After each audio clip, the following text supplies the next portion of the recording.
chapter 5, which is the final chapter of Ethics of Our Fathers, because chapter 6 already is no longer a Mishnah. Chapter 6 starts a Beraisa. So in the final Mishnah in chapter 5 of Ethics of Our Fathers, it says, Ben Bagbag Oimer, Ben Bagbag says, Hafach ba v'hafach ba d'cheleva. He says that you should delve into the Torah and continue to delve into the Torah, for everything is found in it.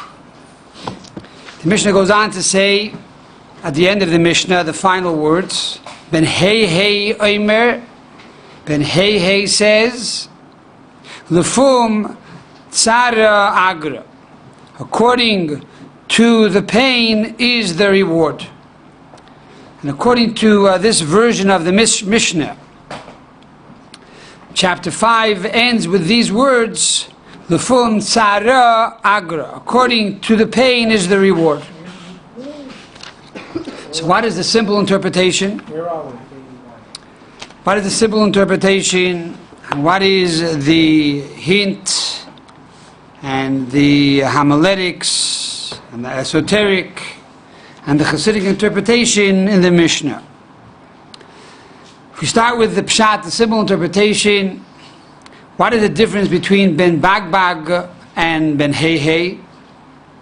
So, on the simple level of Pshat, Ben Bagbag is talking about the study of Torah. And Ben Hei is talking about the performance of a mitzvah. Says Ben Bagbag, you should know, look into the Torah, for everything is found in the Torah. And if you don't find it, it's because you did not search hard enough. On the contrary, hafach ba v'hafach ba, look inside and turn it over and go deeper and deeper, and ultimately you'll find everything is found in the Torah. And Ben Hei talks about the concept of a mitzvah, a performance of a good deed, that according to the pain is the reward. This is the pshat, the simple interpretation of the Mishnah. What is the remez, the hint? The hint of the Mishnah is that we are talking about the reward that will take place when Mashiach will come. And there's a famous debate amongst the scholars, primarily the Rambam and the Ramban. Where will the ultimate reward take place? Will the ultimate reward take place in the physical world? Neshamas begufim, souls and bodies? Or will the ultimate reward take place in paradise, and that is a world of souls alone? And the approach of Kabbalah and Chassidus is that ultimately the reward will be in the Neshamas begufim, souls in bodies, and that is the way we're going to be for all eternity. And as the Alter Rebbe writes in Tanya, that the reward that one is going to receive when Mashiach comes is toloi b'maaseinu v'avodaseinu b'zman hazeh, is based and dependent upon our actions and our service, which means our pain that we put into the mitzvah throughout these days of exile. And according to how much effort and how much pain and how much deliberation we put into the performance of the mitzvah and the study of Torah, that is going to be the reward when Mashiach comes. In other words, even though the world will experience a general reward, but yet, even then, when Mashiach comes, there will be many, many layers and many, many levels of reward according to each person. And this comes to explain another detail. We talk about Ben Hei Oimer. Ben Hei says, how do you spell Hei? Hei Aleph, Hei Aleph. That's what the Mishnah says over here. But if you look into the Gemara and Chagiga, there's another teaching from Ben Hei, and over there, Hei is spelled with a Yud. Hei Yud. So why over here in the Mishnah of Avos do we spell hey, ben hey with an aleph instead of a yud? In truth, you can spell hey 3 ways. Hey aleph, and hey yud. They're all correct. But here in Avos, we spell it with an aleph and not a hey. And furthermore, what does he say? Lefum tzara agra. Those words are Aramaic. Those words are not Hebrew. Generally, the Mishnah speaks in Hebrew. Why here is it Aramaic? And I believe that this comes to underscore what we just stated a moment ago. And that is that the reward that will take place when Mashiach will come will be in the physical world. The Gemara says that God created the physical world with the letter Hey. And He created paradise with the letter Yud. And therefore, because we're talking about Agra, because we're talking about the reward, and we want to imply that the ultimate reward will be in this physical world, so therefore we spell Hey with an aleph instead of a yud, not to be confused and think perhaps the ultimate reward, the ultimate agra, will take place with the yud, which is paradise. On the contrary, the ultimate agra, the ultimate reward will be in this world. And furthermore, it's not agra in Hebrew, but rather agra in Aramaic. We don't say sachar, which is Hebrew, but agra. Because the difference between Lashon HaKodesh, the holy tongue, and Aramaic, is the holy tongue alludes to the spiritual worlds. And Aramaic alludes to the physical, everyday, mundane worlds. In other words, that the agra, the reward, will take place within the mundane, within the physical, finite world. And that will be the ultimate reward through the coming of Mashiach. What is drush? How do you understand this on homiletics? We explained many times that the Ethics of Our Fathers is a book of Milah de Chasadusa, is a book that deals with beyond the letter of the law. And therefore, if it's the letter of the law, I don't need the mission to teach it to me.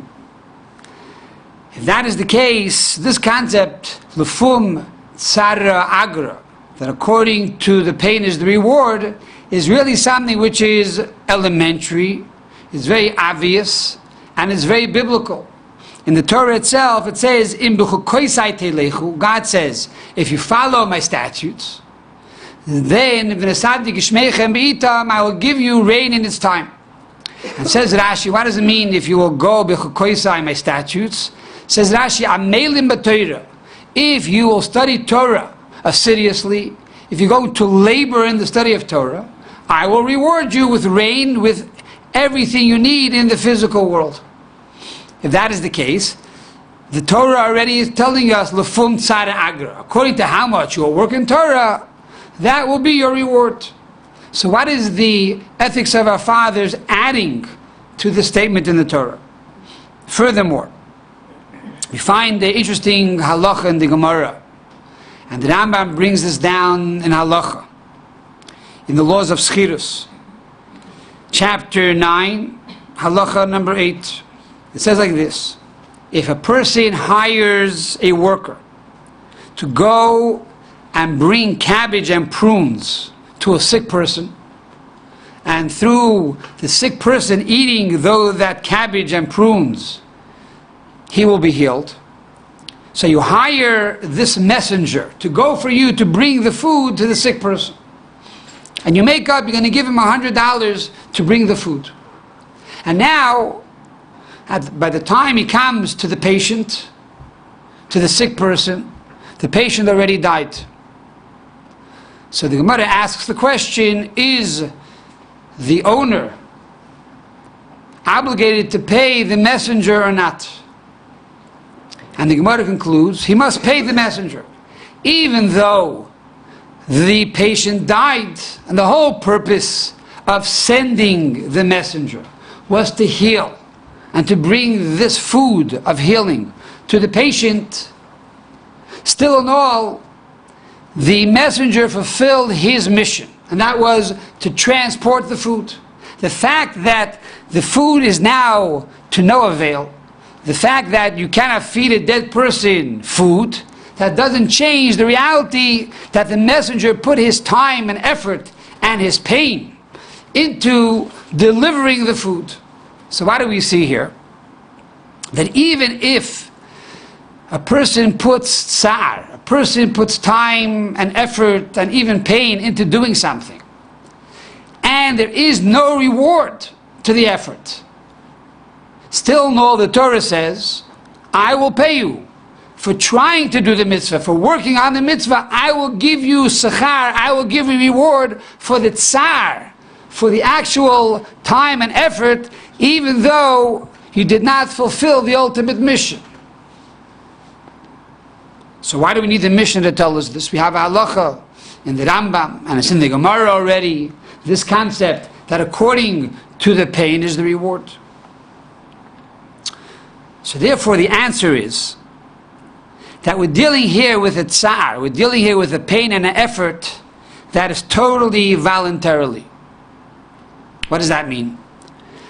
When it comes to a mitzvah of putting on tefillin, it comes to a mitzvah of lighting Shabbos candles, a person is obligated to do these mitzvahs. So therefore we understand that according to the pain is the reward. In other words, on a very practical term, if you have two people putting on tefillin, for one person it's very easy, he's a healthy person, he puts on tefillin in 30 seconds. But the other person is an older person, it takes more time, it takes more effort, it takes more stress, and it's difficult for him to put on the tefillin, even though both of them fulfill the mitzvah of tefillin. But when it comes to the reward for tsar, for pain, the elder person will acquire a greater reward because the difficulty was much more for that person. In contrast to one who puts on tefillin very easily, the reward is not so great for his tsar. But in both of these cases, the person has the obligation to put on tefillin. But what happens if you go beyond the letter of the law and you do something that the Torah does not command you to do, and you do it anyway? One might think that under those circumstances you don't get reward for the pain, because who asked you to do it? So if you did it correctly, okay, I understand you get reward. But for the pain alone, why should I give you reward? Comes along the Mishnah and says, Lefum tzara agra. Even when we go beyond the letter of the law, when we do talk about midah chasadusa, which, what is the chassid? A chassid is one who goes beyond the letter of the law. Even under these circumstances, you also get reward for the tsar.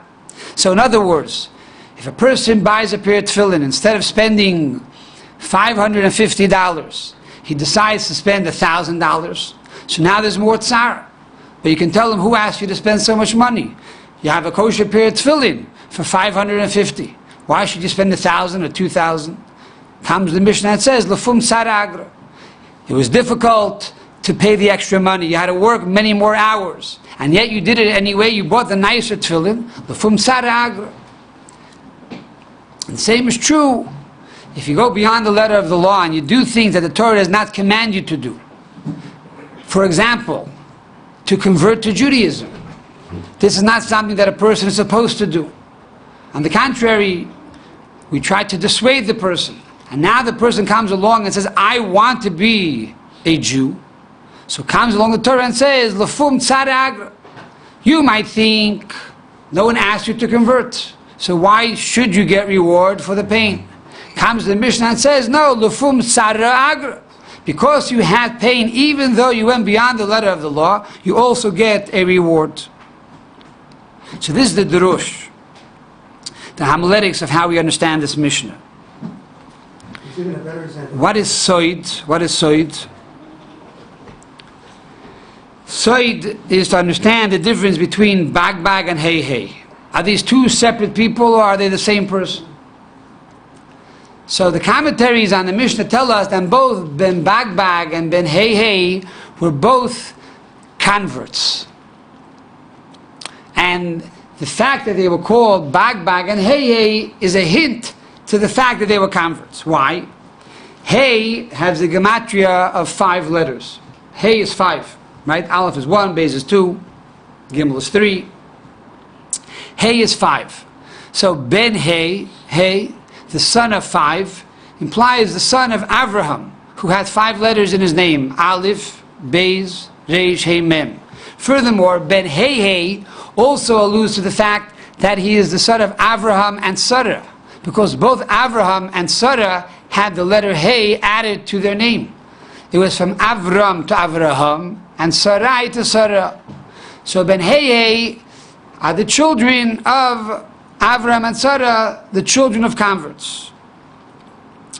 Ben Bag is the same concept. Bag, Beis Gimel is also 5. Beis is 2. Gimel is 3, which is 5. Alluding again to Avraham and Sarah that had the letter Hey added into their name.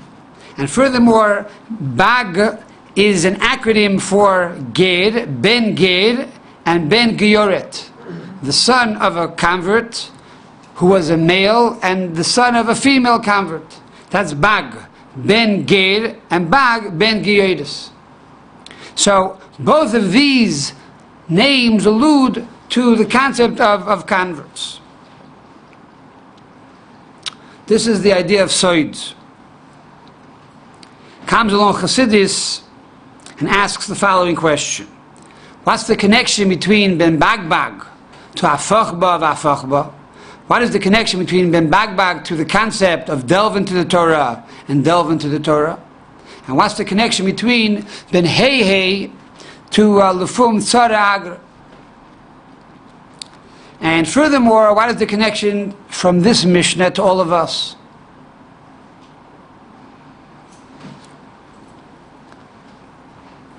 So the answer is that this is the final Mishnah, according to many commentators, of Ethics of Our Fathers. As we mentioned earlier, there are only 5 chapters to Ethics of Our Fathers. The 6th chapter is really what we call Beraisa. It's taken from a different area of Talmud, which was not included in the Mishnah, but it deals with the greatness of Torah, so it's put in as the 6th chapter. But really the final chapter is chapter 5, and the final Mishnah of this chapter is the Mishnah of Ben Hey Omer Lefum Tzara Agra.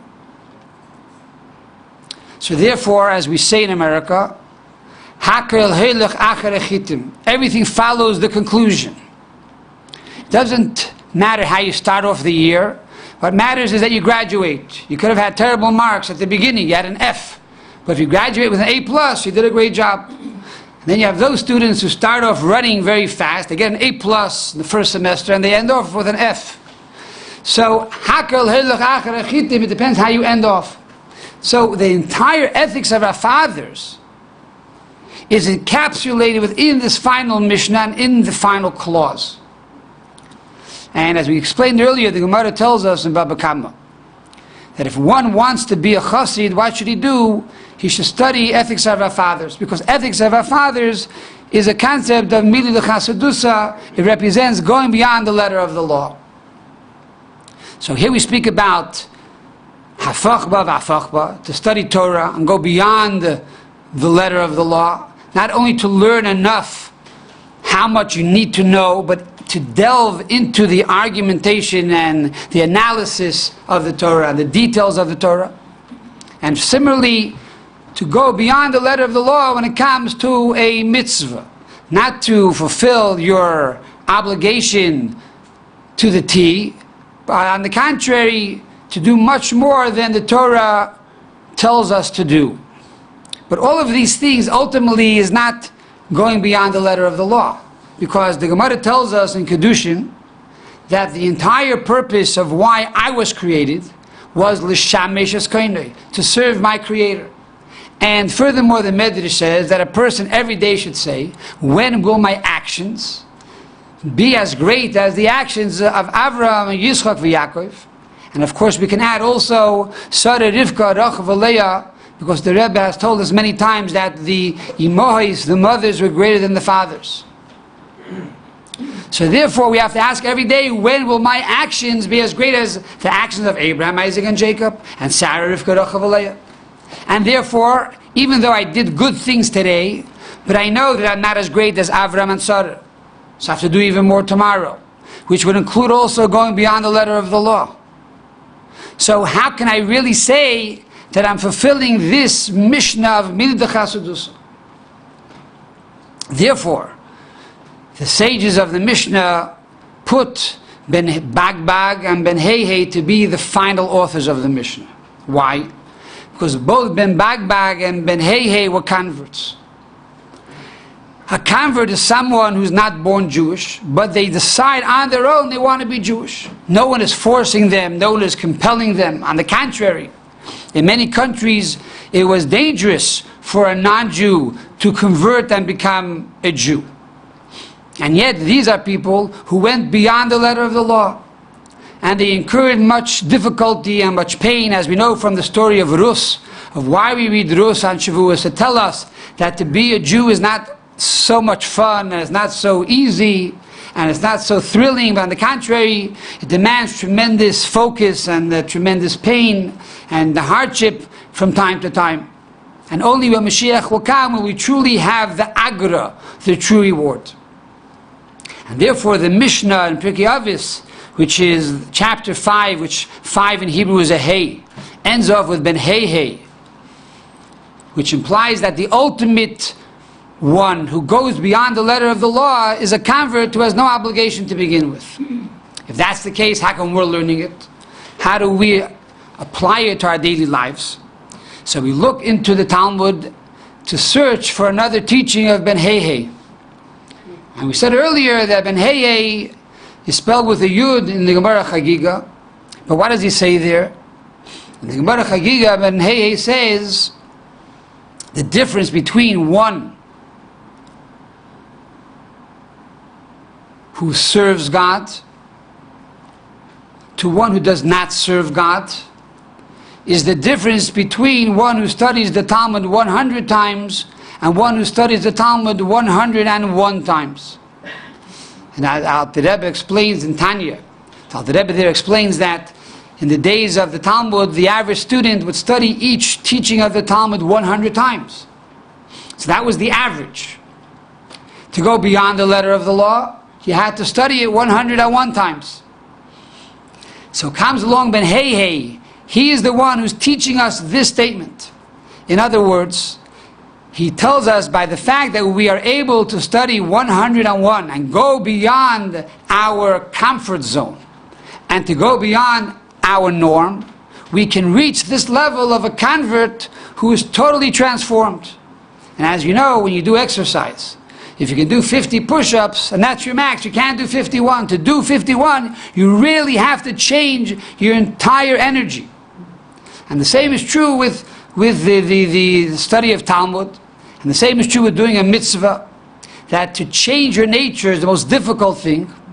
As Rabbi Yisrael Salanta would say, it's easier to study the entire Talmud than to change one attribute. So comes Ben Heihei and hints to us that if you will go beyond the letter of the law, and if you will go beyond your norm and beyond your comfort zone, you will truly reach the level of Ben Bagbag and Ben Heihei, to be like a convert who totally transformed himself. And so too you will transform yourself by doing this additional mitzvah or doing this additional deed that you are not obligated to fulfill. One more detail. Why Ben Bagbag when it comes to the study of Talmud and Ben Heihei when it comes to the performance of a mitzvah? So when it comes to the study of Talmud, the study of Talmud is very difficult, especially when you go and you learn all the different approaches and the different opinions. And as the commentaries say, afachba means delve into it one way and delve into it another way. The first way, learn 49 ways of purity. The other way, learn 49 levels of impurity. In other words, you're learning conflicting arguments. And therefore it becomes very confusing and unclear. And similarly to bag is unclear. You have to add up the bays and the gimel to reach the hay to realize it's 5. It's unclear.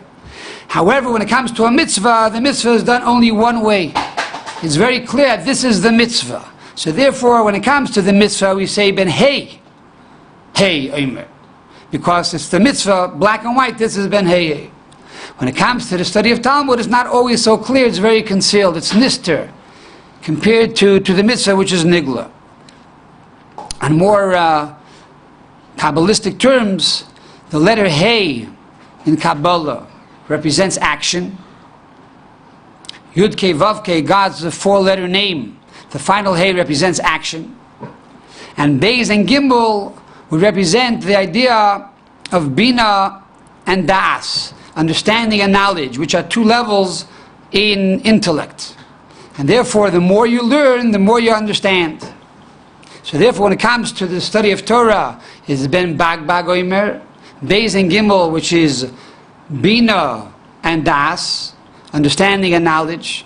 And when it comes to the concept of the mitzvah, we say ben hey, alluding to the actual deed, and that is very evident and that is very clear. So we hope and pray by the fact that each one of us goes beyond the letter of the law. God will see lefum tzara agra, He will see the pain and the effort that we put into it, and therefore agra, the reward will truly be great, and the ultimate reward with the coming of Mashiach speedily in our days.